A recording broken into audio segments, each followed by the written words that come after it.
Gypsies, and thank you for joining me again today for this custom ASMR booking video. This is a booking by Dylan. Thank you, Dylan, for booking your 15-minute ASMR. If you would like to go ahead and book your own custom ASMR video, simply go on my webpage. That's TonyBomboni.com, just like my name is spelled out. We're out for 15-minute, 30-minute, and 1 hour long custom personalized ASMR sessions. Each person gets their own unique video. No one gets the same video, so it's your paid video. You can request whatever you'd like. A whole menu of items or ASMR triggers, whatever you'd like. That's your session. And thank you to everyone, by the way, who has been giving me permission to post these public. Not only do you pay for your session, you also give me permission to share it with people, which is like a double whammy. I really am thankful for that, because it's so hard to come up with video ideas constantly for many years now, every day. So it kind of fills the gap, you know what I mean? But honestly, when you guys come up with ideas, I find my videos get the most clicks. Like, you guys really do come up with some smart stuff that I simply cannot come up on my own, you know? I really shouldn't get that much credit. You guys are so smart, so thank you for that. So today's video, you wanted me to do a whisper video with some finger flutters from time to time. I guess because it sounds like bird wings flapping. And talk about facts about Rose. Now, Dylan thought that Rose was my bird. Rose is the canary that we recently got. Actually, it's my partner's bird. I have a boyfriend who I live with, who has a canary. He actually bought it when he had his own place before we moved in together. So she's officially made herself home as of, I think it was April of this year. So it'll be about 5 months now. We've had her in this home together. And so, but I consider her my bird as well, of course, because she's family. But yeah, I just want to clarify, it's not my bird, but yeah, but anyway. So her name is Rose, and yes, indeed it is a girl, because she laid an egg the other day. It was the cutest little blue egg. So yeah, birds actually, because Dylan wanted me to talk about facts about Rose and a lot of other stuff, so I'll get into that. Including talking about facts about birds in general, right? About pet birds in general, right? Talking about pet birds in general. So, birds in general, they don't need a partner to lay an egg, right? They lay empty shells, right? So, Poopsie did that, I would say a couple of times in her 10-year lifespan. And then the third attempt, she tried to lay, it cracked in her, and that's unfortunately what caused her to pass away. So you want to be careful with that, with birds, pet birds in general that are girls, obviously. When it is their egg laying process, try not to encourage them to nest, right? Which means just kind of like they'll find a spot and try to nest. Typically a lot of light, I think, helps them nest more, if I'm not mistaken. I always thought it was the opposite, but you'll have to do your own research, okay? Every bird is different. A canary will be different from a cockatiel, right? Cockatiels crave company versus canaries, not so much. They'd rather be on their own, in a cage separately from other birds. They get very aggressive and territorial, okay? So I know out in the wild it's a different rule, but they're not encapsulated in a cage, right? So, yeah, so, but Rose is sweet, you know, she's very chatty during the day. I was actually going to film her next to me, but, I sat next to her, you know, was getting the camera ready, and I was like, oh, she's getting very loud, because she is not used to me being so close to her all the time. She's more used to her daddy, but still, like, she's just very timid, because she's just a very small bird. She's like this big, literally. Like, Poopsie was like this. I mean, she's just like this, you know. It's very tiny. Like a budgie, you know, like a parakeet kind of size. Even smaller, actually, believe it or not. She's very tiny. So she's white and has a peach color. I actually took a picture of her this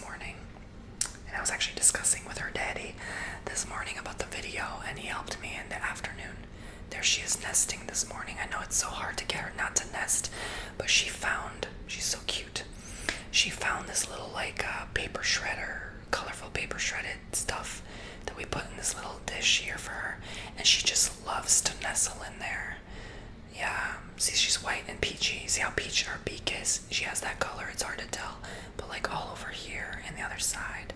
So she's like a peachy white color. She's very beautiful. She's one of the most beautiful birds I've seen. I'm actually drinking jasmine tea.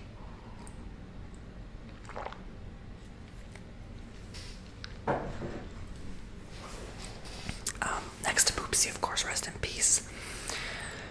I can't believe Poopsie's been gone almost 7 months now. It's crazy.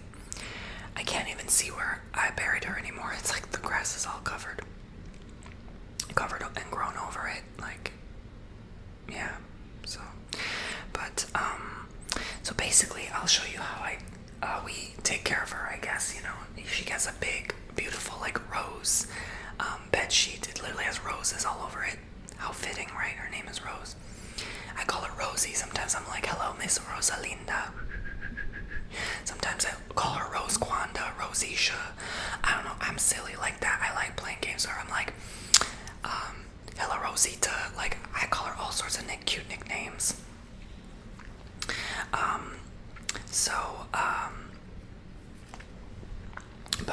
I'm gonna show you the foods that we do and the stuff, how to take care of her. So I cover her. I'm responsible for covering her cage at night. It's a big antique cage, so it's kind of hard to do. But let me show you. Here is the cage. I'm sorry if my mic buzzes. Whenever my phone is near the mic, it tends to buzz. So here's the cage. It is a very expensive antique cage from I think the early 1900s, early to mid probably, yeah. So it's huge, it's enormous. So she has a lot of room. Her daddy bought her dad. He had like a whole vision. Like he actually once, before he even moved down here, when he was in Maryland, he had a whole vision. He saw the cage, he fell in love with it. He came back a couple times, was thinking about buying it, and I'm like, yeah, I guess you can go ahead and buy it. You know, it's a good investment for your future dream life, you know, you want to live. And it was perfect, you know, because he left, and then he came back and it was still there for him like weeks, months later, so it was meant to be. I don't know how the hell he got it on the U-Haul, but that's another story. He's very like big and strong, so he got the muscles, right? Like he can lift a lot of heavy stuff.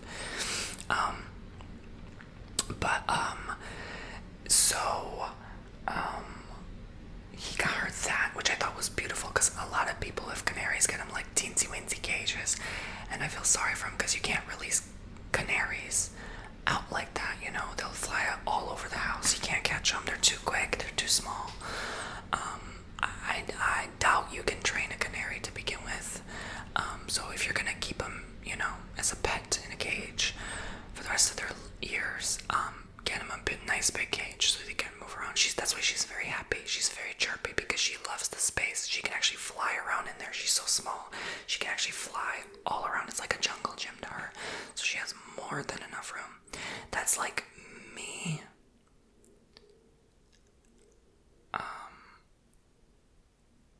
And maybe this house, right? Like I have a lot of room. You know, it's spacious. I feel free even if I was stuck here. You know what I mean? On lockdown again. Like, I'll be happy, right? I'm not gonna be confined to like a tiny, tiny micro house. So, that's why she chirps a lot. The more they chirp, the more canaries chirp, the happier they are, right? People are like, oh, she sounds upset or bothered about something. No, wrong. Canaries are happier the more they chirp, okay? So, that out the way. We got her this water dish at a pet store, but like it's not easy to hook it up. One downside with an antique cage, you can't hook it up to just the new stuff, you know, it doesn't work that way. You have to kind of get creative or use like copper wiring or something to just hook it on there. So, but you know, on longer trips we always like to put extra food and water for her.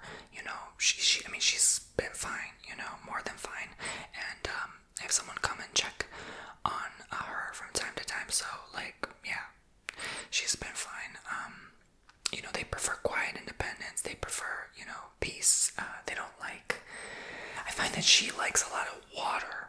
Like when I run the sink in the kitchen, she's facing me from a distance and she can see me in the kitchen, and she likes when I do the water. She's like,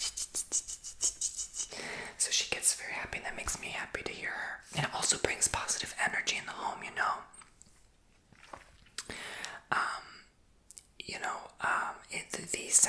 The sound waves, the sound therapy, it's very healing. It lowers your cortisol, your stress levels. You know, they have apparently the most beautiful singing on earth. The Canaries do. So I'm not surprised. First off, they come from the Canary Islands off the coast of Western Africa, the Sahara. So such a unique place, and making them such unique birds as pets. So all birds are wonderful in general, but yeah, these are very special beings. He even has a whole another big long cage that's tall. He wants finches too in the future. I was like, you know, maybe when we get our own house together. But that would be nice as well, because it reminds him of childhood when they had finches in their home. So yeah, so basically he wants me to tell you guys how I feed her. I'll get that in a moment. Just gathering my thoughts here. This is a mineral block. So basically you just put this in a cage and it treats their beak. You know, it gives them the minerals too, of course, that they need in their bodies. So it doesn't really have a smell, but it's just like a little block thing. Scratch it with their beak. You hook it up to the cage. And she currently has one in there. This is just a spare one when she runs low. It's great for budgies, cockatiels, and canaries. It has dried vegetables as well for nutrition, because a lot of birds will be very picky when it comes to their diet. So this ensures they get what they need. This may encourage foraging or nesting. So this is just a toy. They kind of pull these strands, and then these strands, when they pull them, you know, it reminds them of the wild and their DNA. You know, they make a nest, they nest out of this stuff. So it's just something fun for her to play with, you know.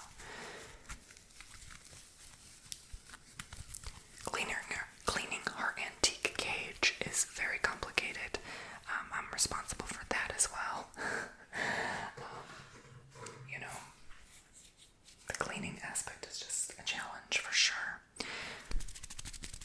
Finger flutter, finger flutter, finger flutter. Her cage is huge. I don't know exactly what cage size it is. Dylan wanted me to know, to tell that.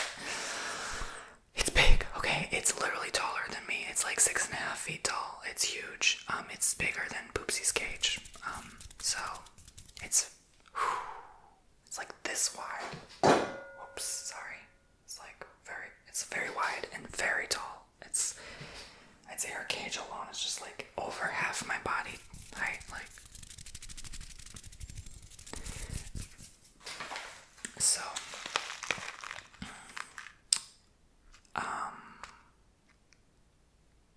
these are crunchy sticks. They have 3 different kind of flavors, but she likes these. She likes nibbling on them. She'll put her little claw on it and then eat it. It's so cute. She'll go nuts for this treats.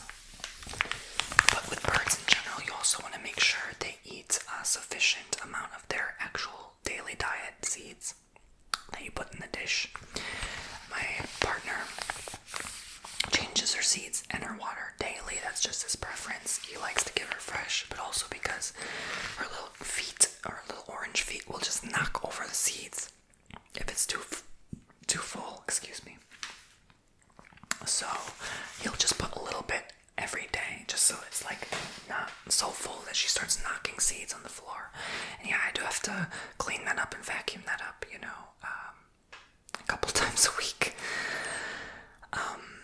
It tends to get everywhere. So yeah, then I would say the newer cages do a way better job at cleanup.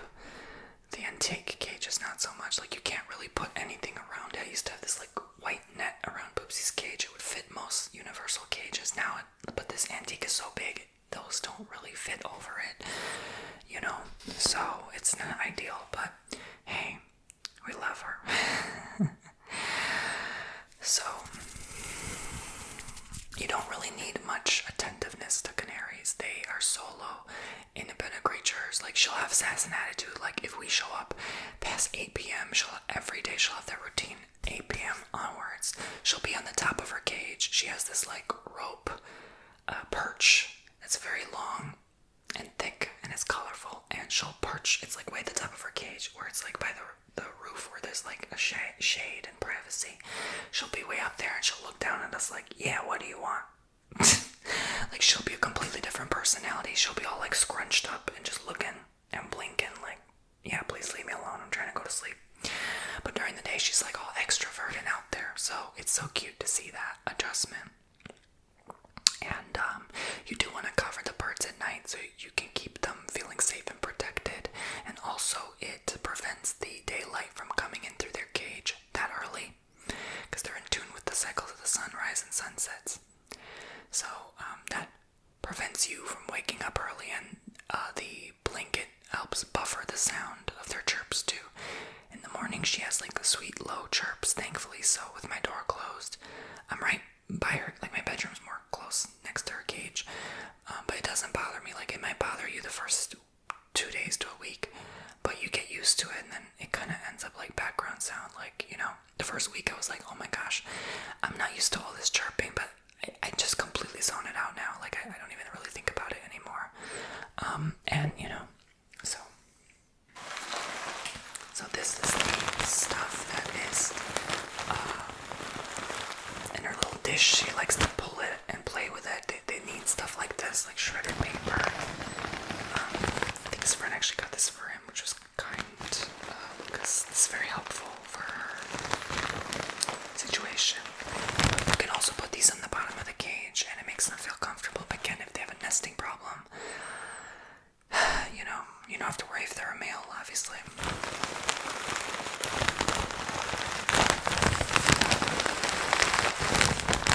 The reason they cannot nest is because they can pass away sooner, because there's a risk that the egg cracks in them, and from too much egg laying, I forgot what it is exactly, but they lose, I think, a lot of nutrients or essentials or something. It just wears them out. You know, it's very taxing on their physical body to egg lay, especially if it is not with the intent to produce children.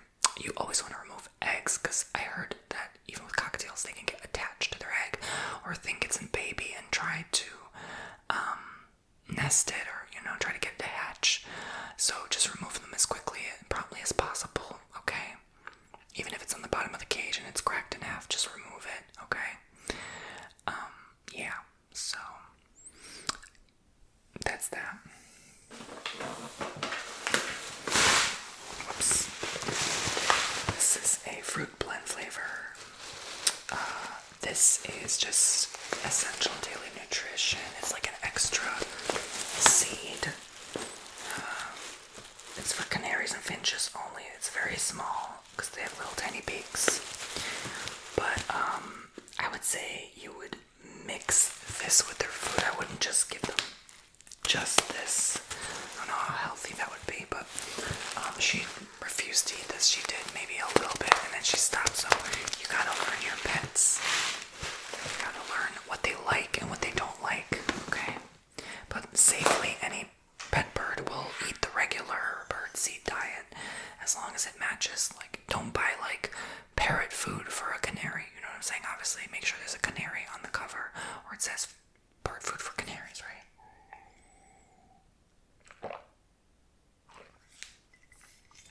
And they will eat it, okay?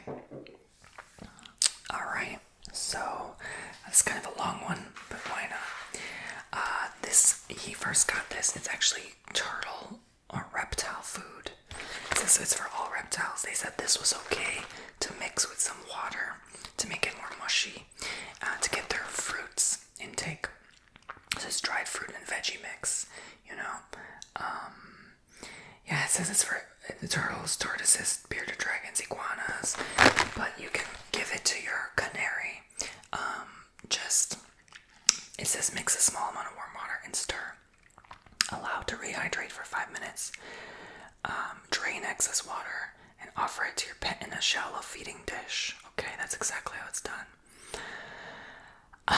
Remove uneaten treats after 24 hours and then feed again, okay? And wash your hands after, okay? Because this is like cross-contamination. So it just says dried pears, zucchini, green beans, apple,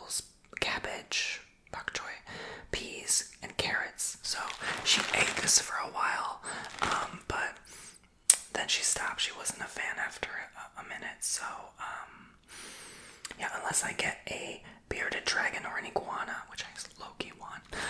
I really want a chameleon, but that's another story. We're just keeping that until, I guess, it goes bad. But this is our daily blend, so these are the common ones you see at Walmart, whatever. Parakeet, canary, and finch. So these are the right seeds for them, for their day 8 diet, and they're very affordable.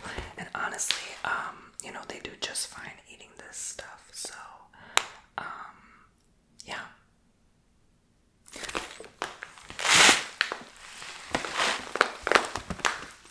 So I think that's everything. I can't really think of anything else, honestly.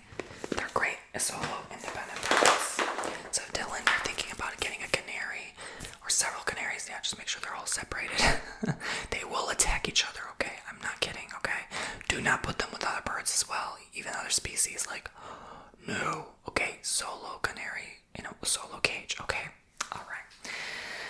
But other than that, they'll be good, just pay them some attention, obviously, and, change water daily, obviously, and then they'll be good to go, We've had to rearrange our toys and stuff several times over, every bird has their own unique individual personality like we do, like every being on the planet, So, you want to just adjust to what they like and enjoy. If they don't like a toy, like she has this one big coconut in the corner of the cage, coconut in the cage. Not a fan. My poopsie wasn't a fan of it either. It actually scared her. So, take out what they don't like and replace it with something they do and switch it up, so they don't get bored. But she's a very smart girl. She's a sweet little angel, and she's a precious princess.